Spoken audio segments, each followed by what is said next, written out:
Salam alaikum. Azoul Filaoun. Bonjour. Bonjour les amis pour cette nouvelle vidéo.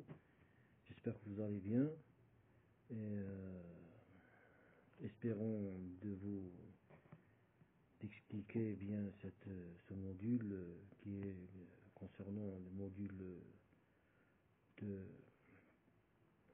TTE. Deuxième année bien sûr, comme vous remarquez. Ce que vous avez devant vous, c'est une récapitulation des deux semestres du module TTE. Vous avez ici premier semestre, vous avez ici deuxième semestre au-dessous. Et voilà, comme d'habitude, on va parler de la TTU, comme on donne une petite définition, ou bien une petite, comment dirais-je, une réflexion de ce que j'ai acquis par rapport à cette adorable et merveilleuse, je dirais, ce merveilleux module qui est TTU. Lorsque vous étudiez la TTU, la technique de travail université, vous possédez ce qu'on appelle les outils, bien sûr les outils pour définir n'importe quel concept, n'importe quelle notion. Vous aurez les capacités de former, de faire la conception d'après ce que vous avez comme compréhension à préalable à n'importe quel concept, n'importe quelle thématique, n'importe quelle méthode, n'importe quel sujet. Vous donnez votre avis sans aucune entrave, sans aucun obstacle, sans aucune... vous parlez et je dirais pas vous donnez une réponse à 100%, mais vous pouvez dépasser les 50% au niveau compréhension. C'est ça le but de la TTU.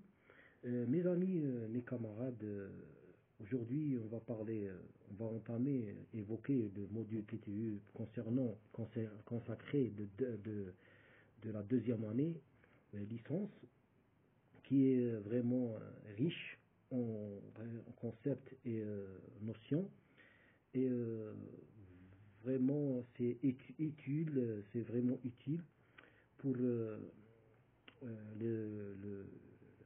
tenir. Il va être utile prochainement lorsque vous terminez c'est-à-dire à la fin de vos cursus d'études. À la fin vous voulez faire une mémoire de fin d'études, vous êtes obligé de référer à ce module, parce que il contient toutes les informations nécessaires par rapport au mémoire, par rapport à la définition, comment traiter les sujets, comment choisir la bonne, c'est-à-dire votre tuteur, la bonne méthode, la bonne démarche, comment procéder à présenter ou bien préparer votre brouillon, l'avant-projet. Et aussi on parle de rédaction, on parle beaucoup de choses, on parle par exemple notamment de différents bien les systèmes, de choisir votre système de référence entre le MLA et le APA. Il y a beaucoup de choses qui sont vraiment utiles. Bon, aujourd'hui on va commencer par le premier semestre. Vous avez, comme vous voyez devant vous, vous avez définition de mémoire. Bon, le mémoire, il s'agit de mémoire de fin d'études que vous devez préparer. Alors la définition, elle est la suivante. Le mémoire, c'est l'aboutissement d'un travail individuel effectué par l'individu et sous la directive d'un directeur de mémoire et qui doit être évolué lors d'une défense orale ou bien une soutenance. Point 2. La soutenance. C'est quoi une soutenance? La soutenance de mémoire, c'est une séance qui permet à l'étudiant de défendre ses opinions ou bien ses idées, tout simplement. 3. Un exposé. C'est quoi l'exposé? C'est un développement explicatif, écrit ou oral, de quelque chose. Mais aussi, c'est un travail de recherche. Maintenant, la distinction de la comparaison entre mémoire et exposé.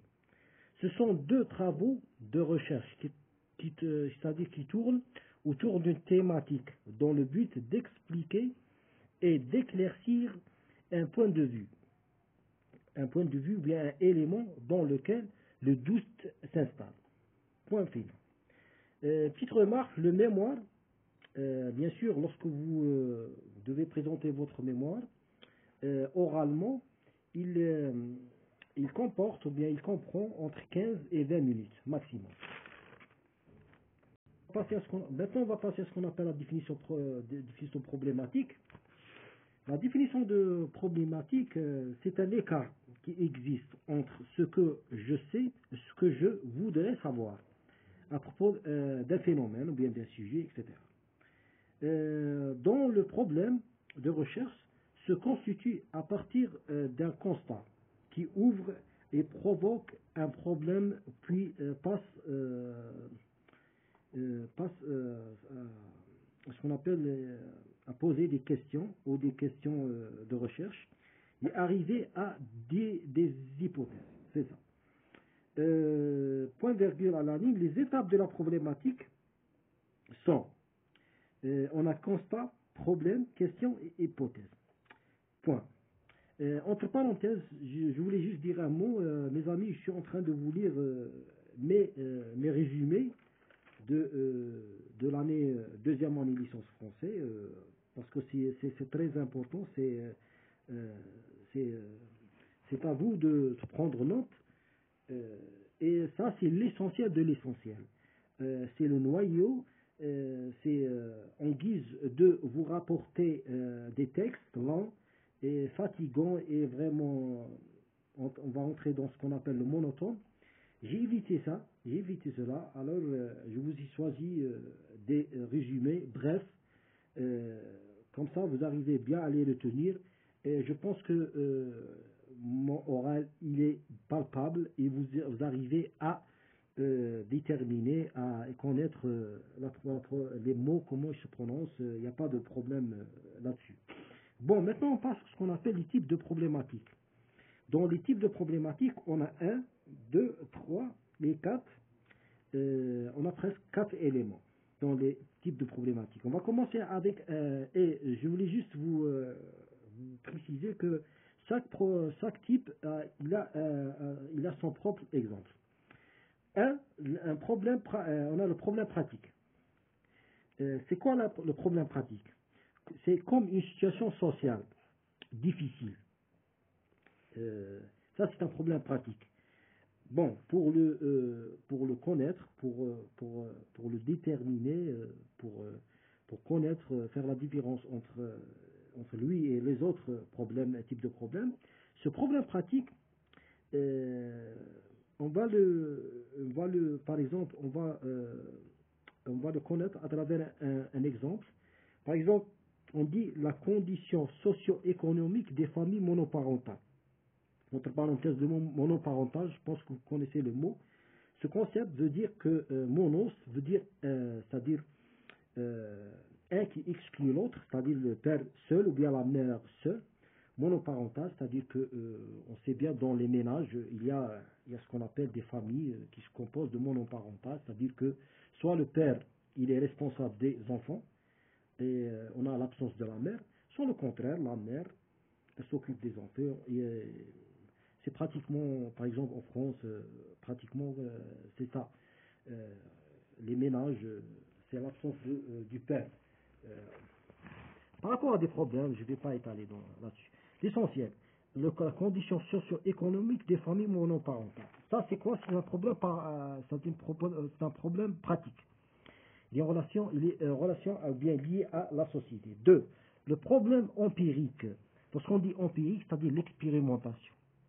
Il faut retenir ce mot. Empirique veut dire expérimentation. C'est-à-dire lorsqu'il y a un manque de connaissances et permet à faire une expérimentation. C'est-à-dire, par exemple, lorsqu'il s'agit de problèmes empiriques, d'expérimentation, d'abord, on a un problème. Ce problème nécessite l'expérimentation, tout simplement. C'est-à-dire, pour résoudre ce problème, on doit passer par ce qu'on appelle l'expérimentation. Alors, c'est un problème empirique. Alors, on prend un exemple, par exemple, on dit l'impact de la chanson française sur l'amélioration des gens, bien l'amélioration du niveau des étudiants, oral et écrit. C'est-à-dire pour améliorer le niveau, soit oral ou écrit, on doit procéder à des tests. C'est-à-dire des tests vont entrer dans ce qu'on appelle l'empirique et bien l'expérimentation. Alors, de cette manière, on a un problème empirique. 3. Le problème conceptuel, c'est-à-dire en relation avec ce qu'on appelle le concept. Bien, se réfère au concept, qui concerne la définition adéquate des thèmes. Là-dessus, on n'a pas d'exemple, mais on peut juste former un exemple bref. Par exemple, on dit, puisqu'il s'agit d'un concept qui concerne la définition adéquate de thème, par exemple, on dit, on prend un exemple, par exemple, on part du corpus. Le corpus, lorsqu'on définit le corpus, bien sûr, on va entrer dans une définition un peu scientifique. Et de cette manière, avant de procéder ou bien à définir le concept corpus, on a une problématique. Cette problématique, elle est liée à un concept. Ce concept, c'est un concept scientifique. Et en même temps, c'est un problème conceptuel. Pourquoi? Parce que c'est un concept qui nécessite une définition. Et puisqu'il nécessite une définition, il pose en même temps, au fur et à mesure, il pose ce qu'on appelle un problème. Il est problème, il est concept. Alors c'est un problème conceptuel. 4, on a le problème théorique. Bien sûr, ici, comme vous remarquez, théorique, c'est-à-dire la théorie, c'est-à-dire expliquer un phénomène ou l'évaluation d'une théorie explicative. C'est-à-dire par rapport à un problème qu'on doit l'expliquer, bien le définir par théorie. C'est ça. Par exemple, on dit les causes de l'inégalité entre les êtres humains. Les causes de l'inégalité, il y a de l'inégalité, de l'injustice entre les êtres humains. On parle de quelles sont les causes? Quelles sont les causes? Bien sûr, il y a forcément une théorie qui va nous expliquer les causes, tout simplement. Puis, petite remarque, tout problème appartient à une problématique de recherche. On ne peut envisager l'un sans l'autre. C'est-à-dire, tout problème appartient à une problématique, c'est-à-dire le problème, il est une partie, je dirais, pertinente ou bien de la problématique. Alors, ils sont liés l'un à l'autre. Maintenant, on va passer à ce qu'on appelle les composantes du problématique. Les composantes des problématiques sont 7, vous devez les retenir. C'est facile à les retenir. On a le thème, problème, la théorie et les concepts, la question, l'hypothèse, la méthode et les références. C'est bon? Maintenant, la définition de l'hypothèse. L'hypothèse, c'est juste, c'est un cours à part entier. Il ne faut pas mélanger tout. Ici, on part, c'est-à-dire on est en train de suivre d'une façon, comment dirais-je, d'une manière croissante, C'est-à-dire le concept par concept. Maintenant, l'hypothèse, la définition. C'est une proposition qui vise à fournir une explication vraisemblable d'un sujet et qui doit être contrôlé par l'expérience. Et aussi, c'est une réponse plausible, je dirais plausible au problème de recherche, c'est-à-dire faisable. Vous avez le mot vraisemblable, c'est vraisemblable de dire, c'est-à-dire elle est proche de la vérité. C'est ça ce que vous devez retenir à propos de l'hypothèse. Maintenant, on va passer à ce qu'on appelle quel c'est-à-dire outil ou bien quelle manière se manifeste cette hypothèse. L'hypothèse doit exprimer la probabilité. C'est-à-dire que la probabilité, elle est liée à l'hypothèse. Bien sûr, pour exprimer la probabilité, on a ce qu'on appelle les locutions de probabilité. Vous devez les connaître. Il faut. Et aussi l'emploi du temps par rapport à la probabilité. Si le temps employé, c'est le conditionnel, vous devez maîtriser le conditionnel. Par exemple, vous avez le radical du futur plus terminaison de l'imparfait. C'est ça. Voilà, ça c'est la règle du conditionnel. Vous avez par exemple, vous avez la marque de futur qui est M1. On la nomme, ou bien le site, on la donne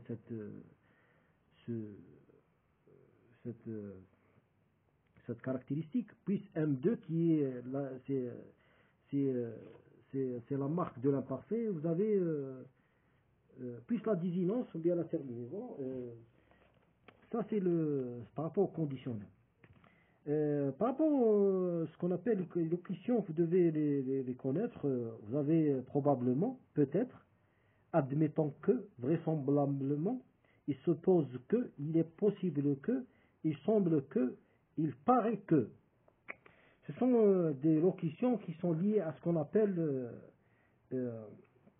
la probabilité et sont obligatoires pour utiliser lorsque vous voulez exprimer l'hypothèse. C'est-à-dire l'hypothèse est liée à la probabilité et pour exprimer la probabilité, vous devez utiliser un des locutions de probabilité. Je vous donne un exemple bref. Par exemple, il se pourrait que. Pourrait que, c'est la locution qui exprime la probabilité. Il se, entre parenthèses, pourrait que l'expérimentation soit une meilleure méthode de science humaine. Ici, vous remarquez qu'on a employé, par exemple, il se pourrait que l'expérimentation soit une meilleure méthode de science. On va utiliser le conditionnel maintenant. Pour que, c'est-à-dire, on va remplir les critères, parce qu'on a dit que pour exprimer l'hypothèse, on doit utiliser la probabilité, et puisque la probabilité, pour l'utiliser, on doit utiliser une locution de probabilité, et aussi il faut employer ce qu'on appelle le conditionnel. Ça y est. Bon, dans cet exemple, il se pourrait que l'expérimentation soit l'une des meilleures méthodes. Alors, on a employé l'option qui est pourrait que, puis on arrive au verbe qui est soit, qui devient, dans le conditionnel, devient serait, parce que c'est le verbe être. Alors on dit quoi? On dit il se pourrait que l'expérimentation serait une meilleure méthode. Serait, AIT, c'est à la troisième personne du singulier conditionnel. C'est ça. Un autre exemple, on dit par exemple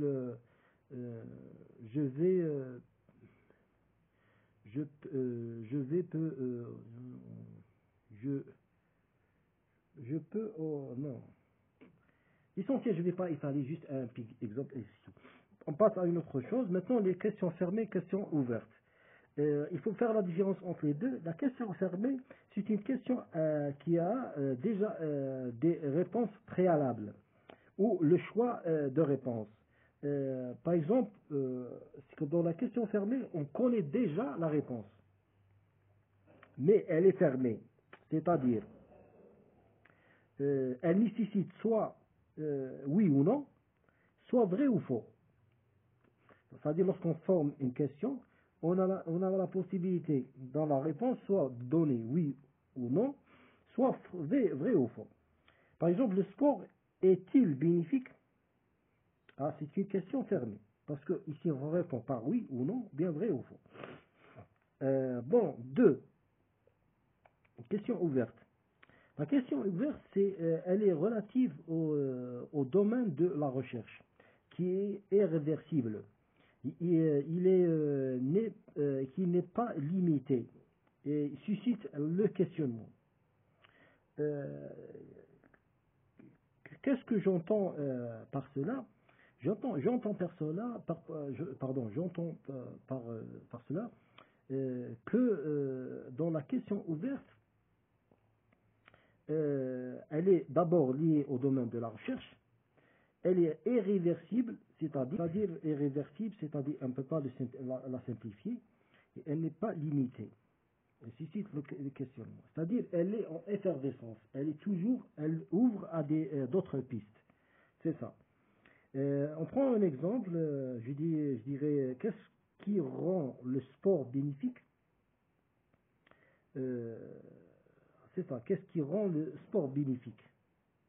Alors, ici, dans la réponse, on a beaucoup de choses à dire. Et puis on arrive à ce qu'on appelle la question semi-ouverte ou bien semi-fermée.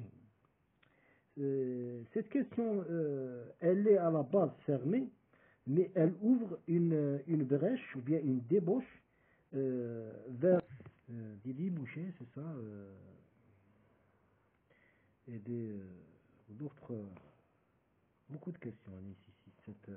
Cette question semi-ouverte, semi-fermée. Bon, mais pour la connaître, c'est-à-dire elle est à la base fermée, mais elle ouvre une brèche ou bien des débouchés.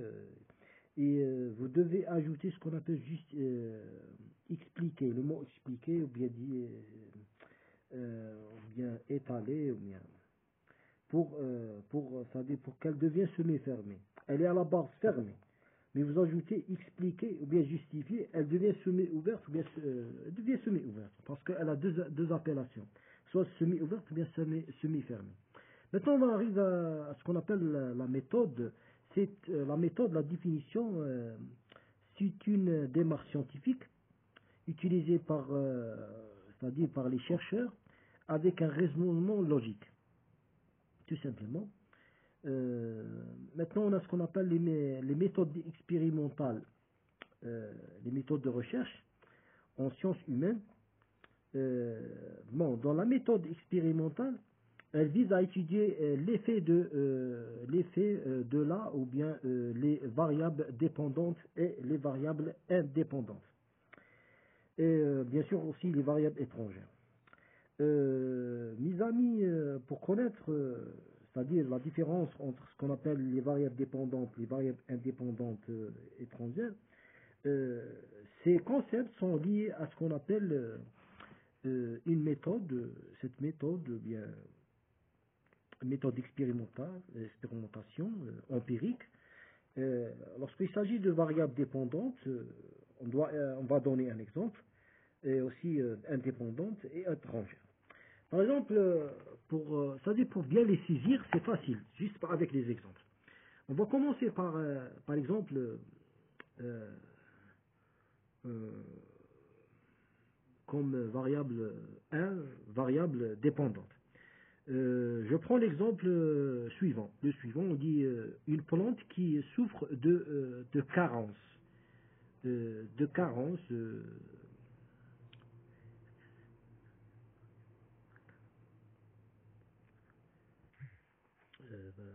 Une carence, bien une pénurie ou bien un manque pour se développer, cette plante qui souffre, on dit une carence de vitamines ou bien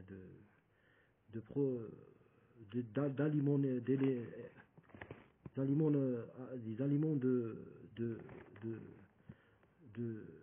de vie, tout simplement. Une plante qui souffre de carence. Par exemple, ça c'est dans cet exemple, c'est un exemple qui nous montre qu'il s'agit de variables dépendantes. Dans le même exemple, mais juste focalisez et suivez l'exemple, vous allez constater que l'exemple change de posture. Alors, puisqu'il change de posture, il va changer de concept. Dans le même exemple, mais lorsqu'on dit les soins administrés à cette plante, c'est quoi les soins administrés de cette plante? On doit administrer des soins à cette plante pour qu'elle arrive à être en bonne santé, ou bien pour qu'elle arrive à se maintenir. Ça, c'est des variables indépendantes, puisqu'on a administré des soins à cette plante.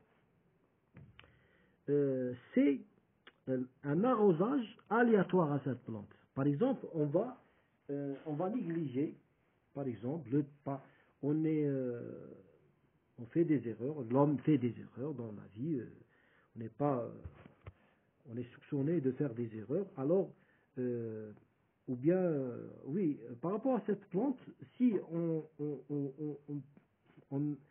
suit pas, c'est-à-dire une bonne manière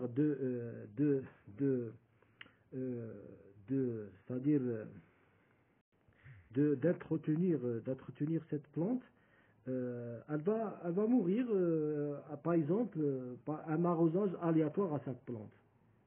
Ou bien, oui, ça c'est des variables étrangères. Ou bien on va poser la plante, et on va poser la plante dans un endroit bien ensoleillé, ou bien qui est, comment dirais-je, sombre. Ou bien on va pas, on va laisser les enfants en train par exemple, on met la plante dans un endroit qui n'est pas surveillé. Alors tout ça, ces phénomènes, ce sont des variables étrangères, tout simplement. Maintenant, on arrive à l'enquête, au concept de l'enquête. Dans le concept de l'enquête, d'abord, on doit, c'est-à-dire donner la définition et savoir que l'enquête est liée à ce qu'on appelle la science elle est liée à la sociologie, et l'expérimentation est liée à la psychologie. Il faut faire la différence entre les deux. Lorsqu'il s'agit de l'enquête, se base essentiellement sur le langage et sur certaines techniques de recherche et savoir. Dans l'enquête, on a 3 procédés que doit l'utiliser lors de l'enquête, c'est le questionnement, l'entretien et le sondage. Puis on arrive à ce qu'on appelle la méthode de l'enquête. Il y a une méthode, une procédure, ou bien une manière lorsqu'on doit procéder à faire notre enquête. On a le rôle du chercheur, puis vient le but de la méthode, puis il vient le contenu de la méthode, puis il vient le fondement de la méthode, et enfin, le dernier élément, c'est donner des exemples pour chaque méthode. Puis on arrive à ce qu'on appelle l'expérimentation. La définition de l'expérimentation, c'est une interrogation portée sur une situation tierce et contrôlée par le chercheur dans un but de vérifier une hypothèse. Il s'agit de voir l'effet des variables indépendantes sur les variables dépendantes. C'est ça l'expérimentation.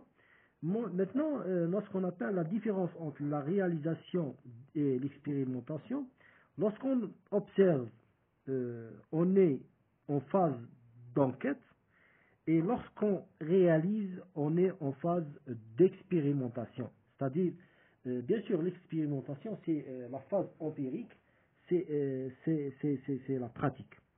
Le rapport entre l'expérimentation le rapport dans l'expérimentation est un rapport de cause variable indépendante.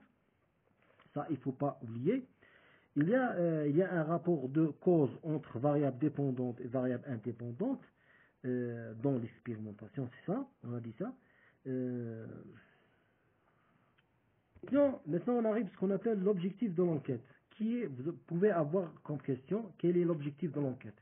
L'objectif de l'enquête, c'est la généralisation d'une information après l'analyse et l'interprétation des résultats. C'est ça. De cette manière, on a terminé l'enquête, l'expérimentation et les variables dépendantes, variables indépendantes et la méthode. On est arrivé à 30 minutes durant cette vidéo. J'espère qu'on ne va pas arriver à 1 heure parce que vous savez bien que les choses deviennent un peu gênantes et deviennent fatigantes. L'essentiel, maintenant le corpus. La définition du corpus désigne un ensemble de documents sur lesquels porte l'étude. C'est le matériau de base et le support principal à la recherche. Le corpus qui permet de déterminer la nature et le cadre de l'étude. Ça, c'est par rapport au corpus, la définition, que vous devez la connaître. Maintenant, on arrive à ce qu'on appelle le choix du corpus et les choix du corpus, c'est-à-dire les différents éléments qu'on doit les connaître c'est-à-dire lors du corpus et les respecter. Ce sont 3 critères que vous devez les connaître qui sont liés au corpus. 1. La pertinence, c'est-à-dire par rapport au sujet, ou bien le thème choisi. 2. La cohérence, c'est entre les différentes parties qui forment le corpus. Bien sûr, lorsqu'on dit la cohérence, on donne toujours le fameux exemple du corps et les organes, parce que cette relation entre le corps et les organes, c'est une relation c'est-à-dire qui détermine le concept de cohérence. C'est une cohérence, parce que c'est-à-dire on a les petits, je dirais les petites choses, ou bien non, je dirais les petits concepts, ou bien les sous-genres, les sous-concepts qui sont liés au concept le maître, ou bien qui est le concept qui est au sommet de l'hiérarchie. C'est ça. Maintenant, on arrive à ce qu'on appelle la consistance du corpus. La consistance du corpus est faisabilité de l'étude. C'est ça. C'est le 3e critère. Vous devez les connaître. On a cité quoi? On a dit que les choix de corpus comprennent 3 critères. 1. La pertinence. 2. La cohérence. Et 3. La consistance du corpus et la faisabilité de l'étude. C'est ça. Bon, maintenant on donne un exemple par rapport au corpus pour que nos amis arrivent à le saisir et le comprendre bien. Le corpus, c'est quoi? Par exemple, on doit choisir un corpus. Je dirais, par exemple, dans notre domaine d'études, qui est la langue française, on peut dire que la langue française, c'est le corpus. Parce que est-ce qu'il y a quelque chose qui est, c'est-à-dire qui vient au-dessus du corpus, qui est la langue française? Il n'y en a pas. Alors c'est le corpus. C'est-à-dire, dans votre tête, vous allez faire un schéma, ou bien une conception d'une pyramide, qui est ce qu'on appelle la hiérarchie.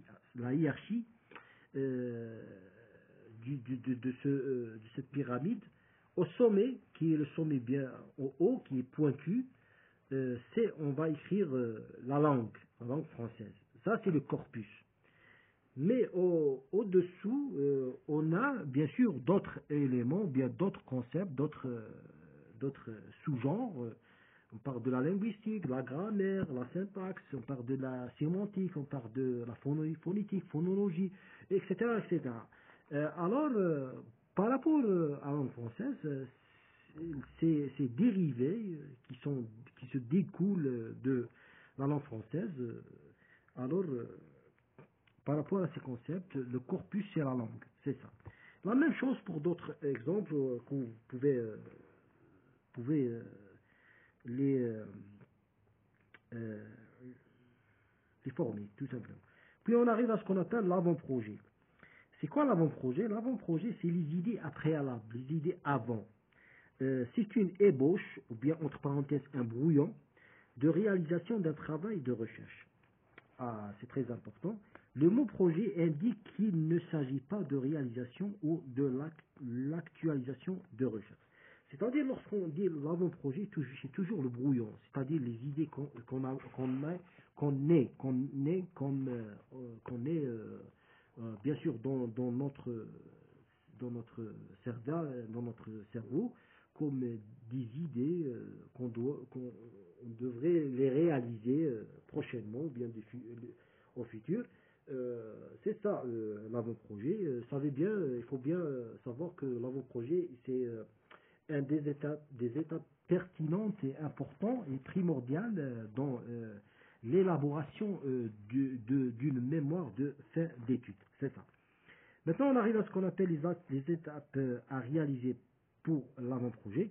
On a l'introduction, 2, la construction du cadre opératoire, 3, présenter la théorie sur laquelle ou se base, présenter la théorie sur laquelle se base, c'est-à-dire votre travail de recherche. Et 4 éléments et dernier élément, c'est la construction et présentation de la bibliographie, c'est-à-dire entre parenthèses la référence. Par rapport à l'introduction qui se compose de 3 éléments, des sous-genres, on a choix du sujet, 2, formulation de la problématique, 3, énonciation de l'hypothèse. Vous devez les mémoriser, vous n'avez pas d'autre choix, parce que c'est bref, c'est facile à les mémoriser. 2, on est toujours dans les étapes à réaliser pour l'avant-projet. On a dit l'introduction, on a cité les 3, choix de sujet, formulation du problème, énonciation de l'hypothèse. Ça, c'est par rapport à celui qui ne suit pas, ou bien il vient. Par rapport à nos amis, si quelqu'un il est dérangé par, c'est pas moi, bien il n'arrive pas à saisir. 2, on passe à 2, construction du cadre opératoire. Dans la construction du cadre opératoire, on a 3 éléments au-dessous. 1, partie conceptuelle, 2, partie travail sur le terrain, 3, choix de la stratégie, de la vérification. Et puis on arrive à numéro 3, qui est présenter la théorie sur lequel on se base. Il n'y a pas de sous-genre, il n'y a que ce titre, présenter la théorie. Vous écrivez tout simplement présenter la théorie. C'est compréhensible. Et 4e élément, c'est construction du présentation de la bibliothèque. Bibliographie. La bibliographie. Ça, c'est par rapport au premier semestre. Mes amis, on est arrivé à 38 minutes par rapport au semestre 1. Semestre 1, S2, semestre 1, semestre 1, L2. On va passer directement au deuxième semestre. Comme vous remarquez, vous voyez devant vous, deuxième semestre, définition de l'introduction. Je ne vais pas perdre beaucoup de temps, l'introduction. L'introduction, on va donner la définition. C'est du verbe introduire. C'est le fait de rentrer ou de se faire rentrer dans le sujet. C'est une vitrine à travers laquelle le chercheur attire l'attention du lecteur. Pour rédiger, bien sûr, pour la rédiger, il y a une procédure. Ça y est. Maintenant, on va entrer dans les procédures, bien les composantes, bien les constitutifs de cette, ce qu'on appelle l'introduction. On a l'accroche facultative. C'est un genre de citation, ou bien un proverbe, ou bien un événement d'actualité, en relation avec la thématique, bien sûr, et elle doit être, c'est-à-dire effective. Son rôle effectif, ça vient de l'effet. effet effectif, elle a un effet, son rôle est d'accrocher l'attention du lecteur. 2. On a présentation de la thématique et définition des concepts clés. Puis, on a 3. On présente, c'est-à-dire l'observation et le constat. Et oui, on présente l'observation et le constat. 4e élément, lancement de la question de recherche autour de laquelle tourne, c'est-à-dire tout le travail. 5. L'hypothèse de recherche, elles doivent être obligatoires et elle est en relation avec la question et non avec le problème. Ça, c'est très important. Elle doit exprimer la probabilité. Et 6e élément, et le dernier, on a lancement du plan du travail. Lancement du plan du travail.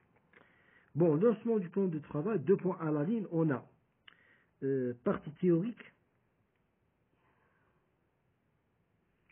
et on a partie pratique. Partie théorique, 2 points. Dans cet élément, on présente le socle, ou bien il représente le socle théorique sur lequel se base, c'est-à-dire le travail de recherche. Et il comprend des chapitres. B, la partie pratique, elle correspond à ce qu'on appelle les méthodes de la démarche adoptée.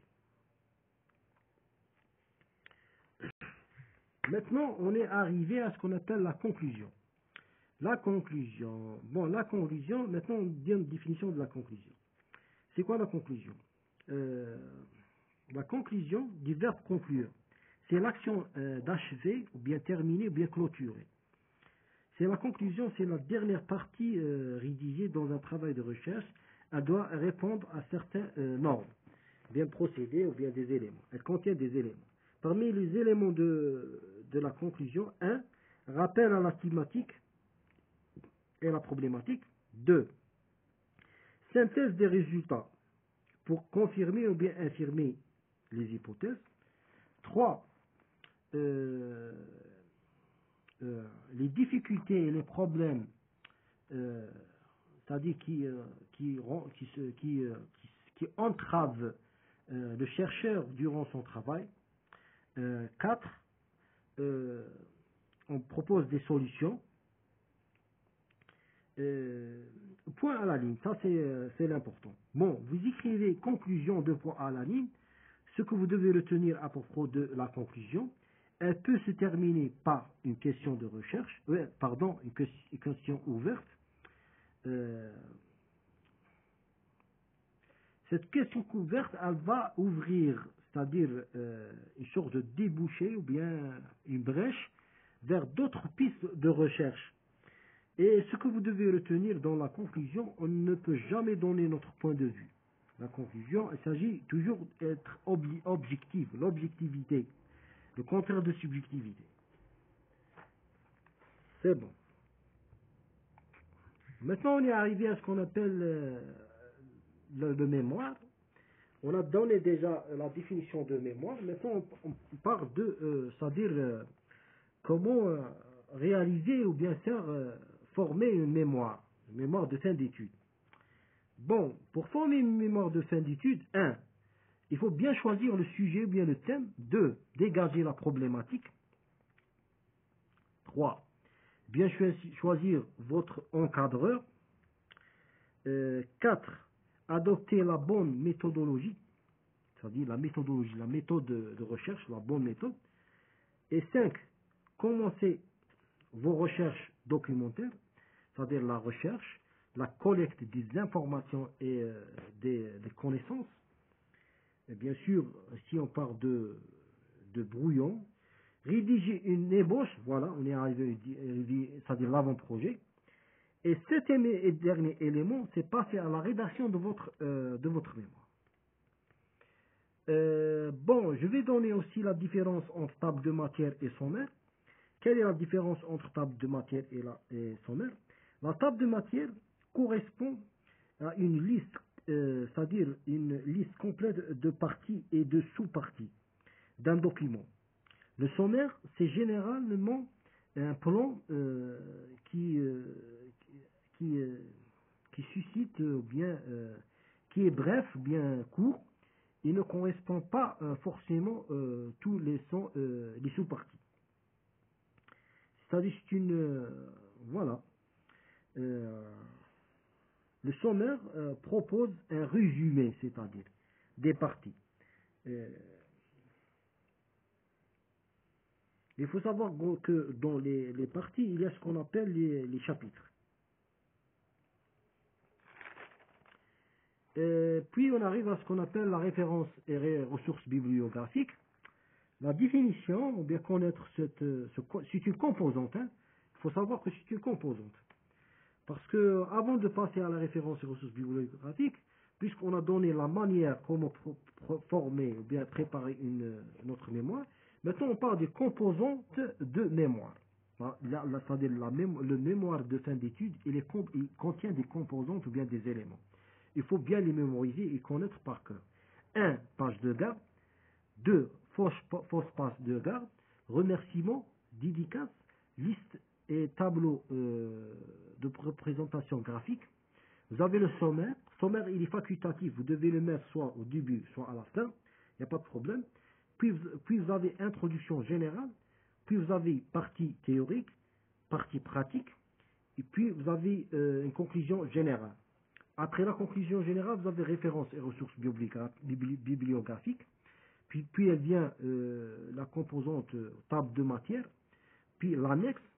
Et 14e élément, c'est la 4e de couverture. Après la 4e de couverture, vous avez les 3 fameux résumés, soit résumés en français, anglais, puis arabe. Comme ça, on a encadré et cité toutes les composantes de mémoire. Maintenant, on va parler de ce qu'on appelle les références et ressources bibliographiques. Vous pouvez avoir comme question. On a juste prendre des échantillons, mais vous pouvez avoir comme question de définir la page de garde, ou bien définir la conclusion, ou bien, c'est pas moi, l'annexe, etc. Il faut avoir des informations par rapport à tout. Dans la référence et ressources bibliographiques, c'est une partie qui se place, je dirais partie ou bien une composante, qui se place après la conclusion et dans laquelle le chercheur doit être honnête et cite tous les références et les ouvrages consultés pour éviter de tomber dans ce qu'on appelle le plagiat. Le plagiat, vous pouvez avoir comme question définir le plagiat. Le plagiat, en 2 points à l'analyse, c'est un vol intellectuel. C'est ça la définition. Un vol intellectuel. C'est ça, on est arrivé à la plagiat, d'accord. Puis on doit, ça, point à la ligne, ça c'est bon par rapport à la plagiat. Vous mettez point à la ligne, vous mettez une petite flèche, vous écrivez, on doit respecter l'ordre alphabétique des noms, c'est-à-dire par prénom, des noms, non par prénom. Et on commence par les ouvrages on commence par les ouvrages généraux, ensuite les ouvrages spécialistes, de spécialité. Par exemple, on a par exemple linguistique générale. C'est un concept général. Et au-dessous, on a sociolinguistique qui est un concept spécialisé, c'est-à-dire un sous-genre. Et puis, point à la ligne, vous ajoutez, on consulte ensuite les articles et les revues scientifiques. C'est tout ça dans la référence et ressources bibliographiques, des documents officiels, les thèses, les mémoires, dictionnaires, encyclopédies, les cytographies, bien sûr, entre parenthèses, sont facultatifs, mais de les mettre, c'est primordial et essentiel pour votre connaissance. Maintenant, la page de garde. C'est une page de présentation qui se trouve après la couverture et introduit diverses informations relatives au document en question, tout simplement. Et enfin, on est arrivé à la dernier cours qui est les références, ou bien les systèmes de référence, les deux systèmes de référence américains, le MLA et la APA. Bon, ici, il faut bien, on doit donner des exemples pour comprendre. Selon le résumé que j'ai devant moi, on va commencer par la MLA. Bon, la MLA, c'est l'équivalent, par exemple, bien sûr, ces références sont toujours faites à la dernière, c'est-à-dire à la dernière page, ou bien vous pouvez les mettre avant le résumé dans les mémoires, dans votre mémoire d'études. En commençant par la MLA, c'est quoi la MLA? On va donner un exemple. Par exemple, bien sûr, dans votre mémoire, vous allez évoquer des citations, des anecdotes, des citations, des exemples, des notions philosophiques, etc. Ces notions philosophiques doivent être, comment dirais-je, porter ce qu'on appelle des chiffres et doivent être, comment dirais-je, centralisées ou bien sont mis entre deux guillemets. Alors, trouvez par exemple, selon Sartre, deux points, on ouvre les guillemets, vous mettez par exemple la citation, vous terminez la citation par un point et vous fermez la citation par deux guillemets. Et en haut, à la fin de la citation, en haut, bien sûr, à droite, en haut, vous mettez un petit 1. Un petit 1. Bon. Ici, on est dans, c'est-à-dire dans la référence, système de référence. Hein. En bas de la page, ou bien le pied, on dit le pied de la page, ou bien en bas de la page, c'est-à-dire à gauche, vous allez mettre une petite flèche. Vous ouvrez une petite flèche une petite flèche, oui, une petite flèche.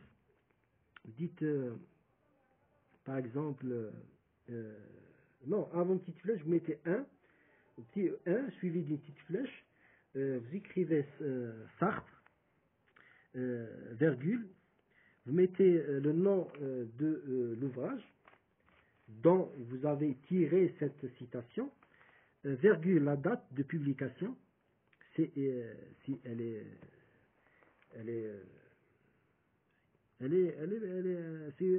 entre vos mains, et virgule le lieu, et vous ajoutez ce qu'on appelle la HTTP, si vous avez tiré cette citation d'un site internet.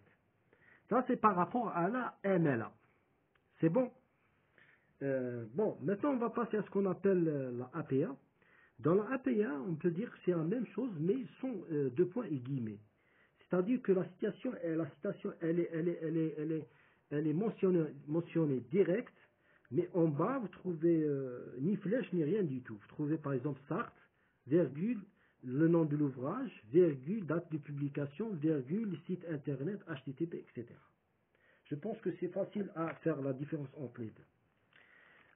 Bon, on est arrivé à 53 minutes, mes amis, je vous remercie au fond du cœur.